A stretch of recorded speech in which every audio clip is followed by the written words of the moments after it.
Today is Monday, April 11th, and it's time for our weekly meeting highlights. And this week, it's part of their series for this month is how to deal with cravings and emotional eating. We all know about emotional eating, don't we? But we always start off with how I did for the previous week. So let's see how I did.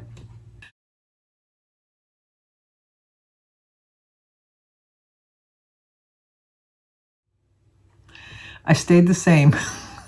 Yeah, to me, that's as good as a loss. I told you that I'm just trying to just focus more on eating healthy and getting back to losing weight. At least I didn't gain. That's all I can say about that. I think I've just reached an age where it's going to be even harder for me to lose weight, but I'm not going to get discouraged. I'm sure that one of these days my body's going to kick into action. Let's hope. I did go for, not to make excuses, I'm just explaining. I did go for ultrasound of my thyroid because I have a nodule growing on my parathyroid, which last time he was there, he said that it shouldn't affect my weight in any way, but it has grown in size, not a lot, but enough, because I've got the results through my chart, my Beaumont chart. You can see your results. I haven't actually talked to the doctor yet. My appointment's not until April 29th. But I'm kind of wondering if my thyroid is playing into it. I'm still going to eat healthy and continue on my journey, but I still have lost 67.2 pounds, I think it was, and so I'm fine. I'm going to get back up there. I know it. I'm back to a higher weight loss, not higher weight, a higher weight loss, and I'm going to do that by stopping my emotional cravings and eatings because. As much as I say that I just want to lose weight and I'm happy with just like a small loss of any kind or anything, I'm human and, I want to see results for my efforts. And I really don't feel that the scale is reflecting my efforts. And it does get a bit discouraging and does tend to lead to emotional eating. I probably did snack a little bit more on things that I didn't record, but they were healthy snacks as far as like having a hard-boiled egg or having some extra fruit or something like that. I do think that, like an egg is 0 points, but if you eat too many of them, you're still adding calories. And so I have to figure out what's going on with me and why I keep reaching for like the sugar-free Jell-O or, whatever I'm doing.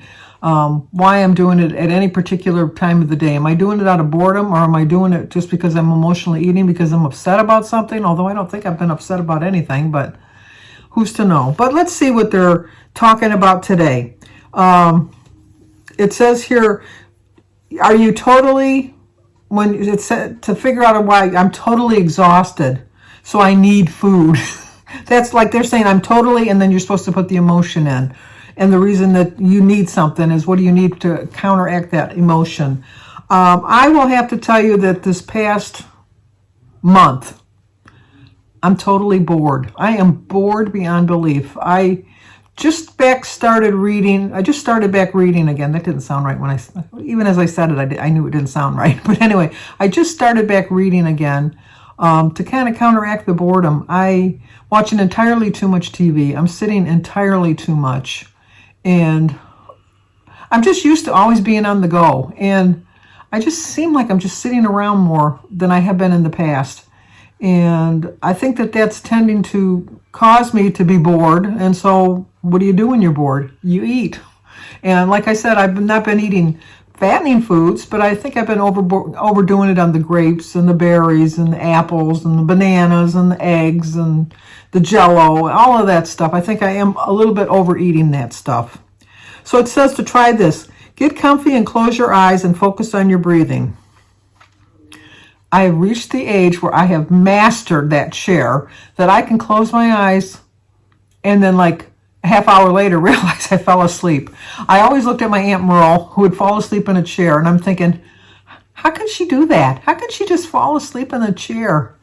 Oh my goodness. If there was an Olympic event for that, I would get a gold medal because I have especially when I'm bored and especially when I'm not exercising. You would think that when you're exercising that would make you a lot more tired.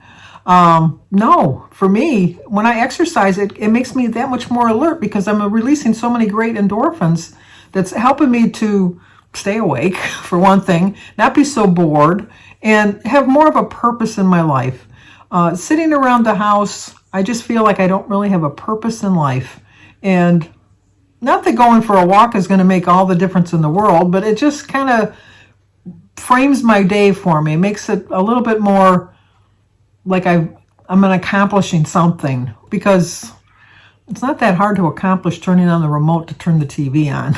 But to get up and walk 1.5 miles every morning, that's a little bit of an accomplishment. The second thing to do is to picture an ocean with gentle waves. Notice how they rise, fall, and disappear again and again. This is kind of like what you want to do when you want to fall asleep, as far as I'm concerned. But I love just sitting by the water. I don't live that far from the water. There's a beautiful sitting area by the water by where I live. And there's a little, park where the kids play, and there's a wharf where people fish, not a wharf, a dock where people fish off of. You can swim in the water there when the weather's nice, obviously. But I don't take advantage of it, and I probably should. And imagine each wave is whatever is driving you to eat. It could be a stressful day at work or just general life frustration. Watch as each thought, feeling, or urge passes you by. Okay, now that I'm reading these, I realize that I'm supposed to read them as one continuous thought process. I don't read this in advance. I probably should, but we share this together, as they say, because I have not checked this beforehand, and I probably should have. But and then the fourth thing to do is acknowledge and accept what you're feeling and thinking. After 2 minutes, take 3 deep breaths and come back to the present moment. Okay, now let's do this in the correct order like they said. You're supposed to, first of all, get comfy and close your eyes. Picture an ocean with gentle waves. Imagine each wave as whatever you're driving you to eat, and acknowledge and accept what you're feeling and thinking. Okay, like I said, first step, close your eyes. You've lost me right there, because I am going to fall asleep. 9 times out of 10, I am going to fall asleep. I don't need to be laying down to fall asleep. I can fall asleep sitting in a chair.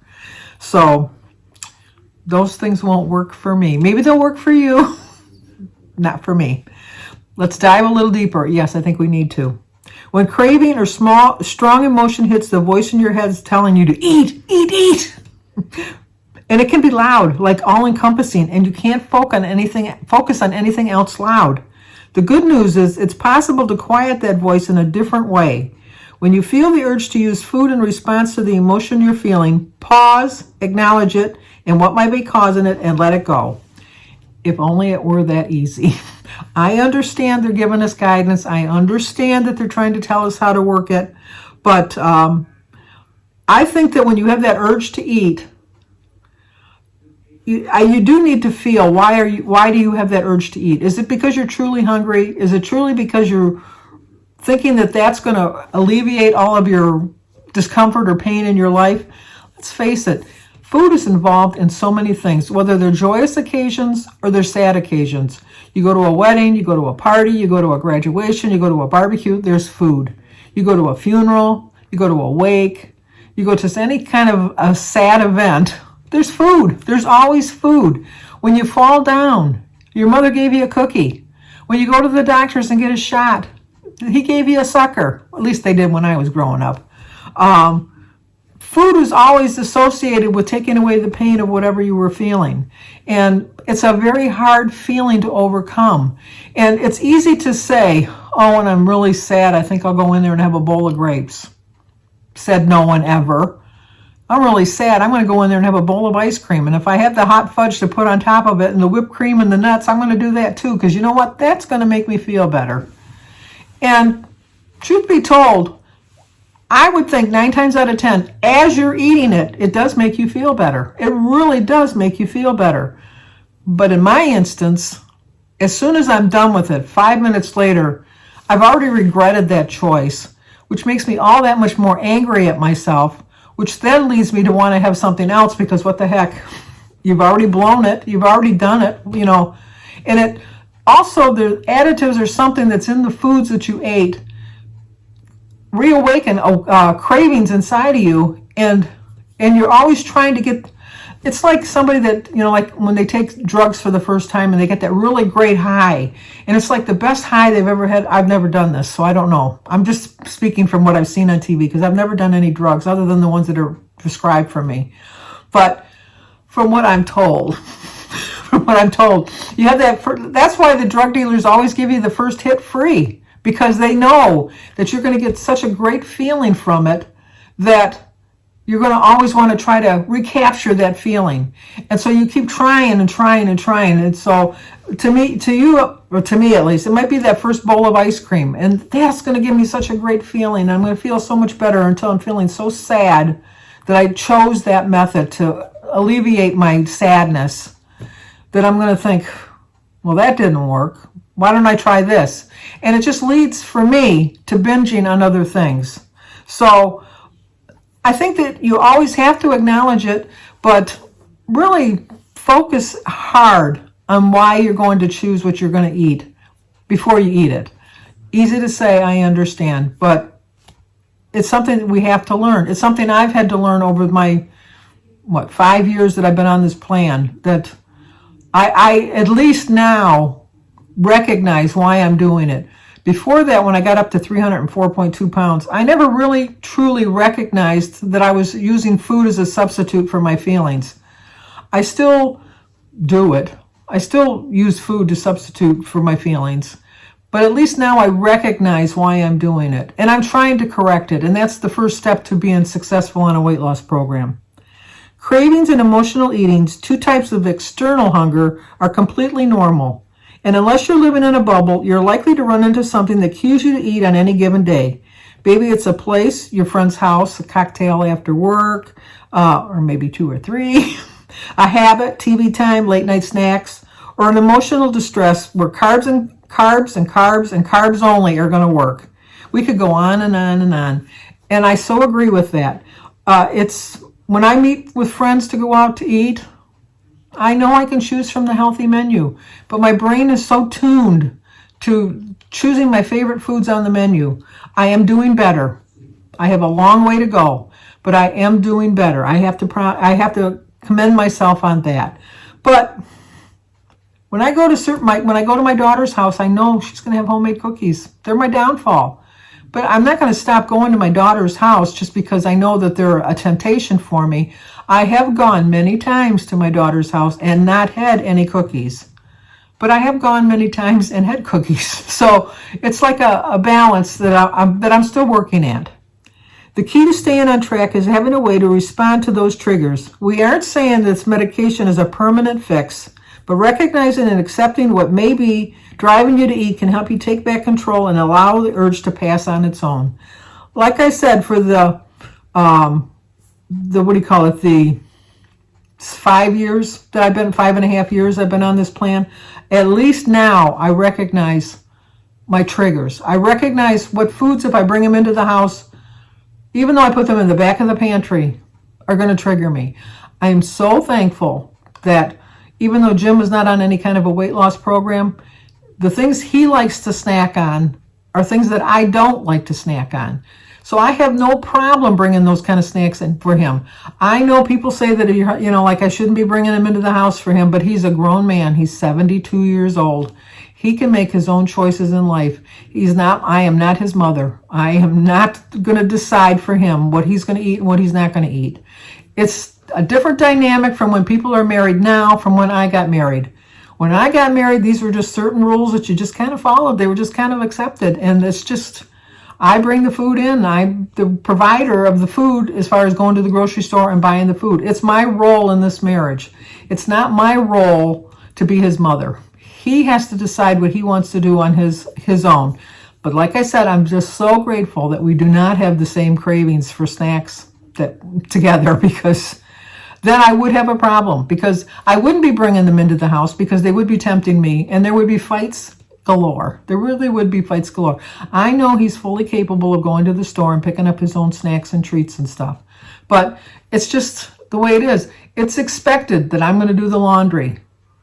Jim's never going to do the laundry. He's never going to put a load of wash in the laundry because it's just not something that's a part of our dynamic in our marriage.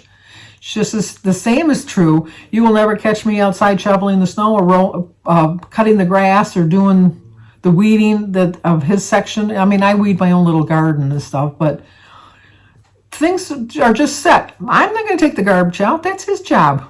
My job is to clean up the kitchen, clean up the house. I mean, it's just all leads back to whatever.